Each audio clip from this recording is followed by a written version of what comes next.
This is week 3 and the exercise section. So this is all about strengthening in this week, particularly the lower body and the core. So 2 crucial areas to be strong in to make sure you can hit the ball a long way and consistently. So the first exercise we're going to do here is the rear foot split squat. I'm just using a chair in the home. Again, you can use the side of the sofa or possibly the wall, anything that you've got to rest your foot on. So the key to this exercise is we're here to develop the leg strength and the glute strength. So there's a bit of balance involved in this as well. So to start this exercise, I'm going to place one foot behind me on the chair like this. I like to keep my foot flat because I feel like it prevents a bit of cramp, but you can always come onto the toes if you think that that's comfier.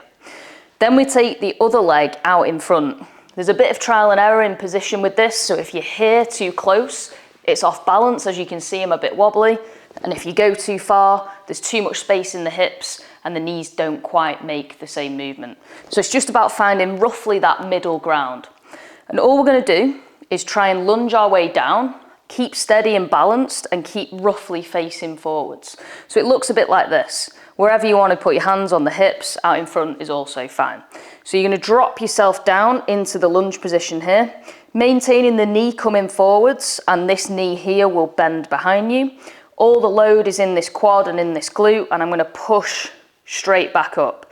Trying to keep my balance. It's quite a tricky exercise, so if you need something, get close to the wall, and you can use this as a bit of assistance.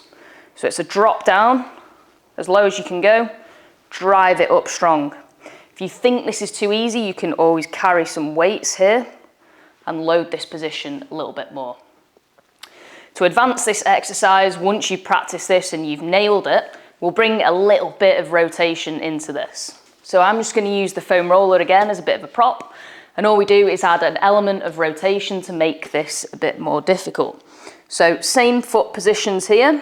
As I take my lunge, I come down, I'm going to turn to the left towards the leg, back to the middle and up again.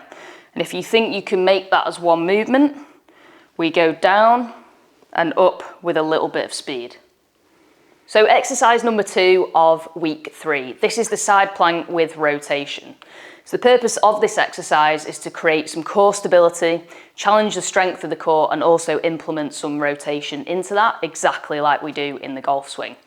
So as you'll notice, position 1, I'm down on the knees. We're going to stack both knees on top of each other, therefore making sure both hips are also on top of each other. Raise the hips up, so a bit like a little bridge, but on a side plank position. When you've got some height, we're going to take the outside arm, twist it underneath, make sure that the rib cage twists with you, so it's not just a reach through of the arm, we've got to get some rotation in there, and then back to the start position.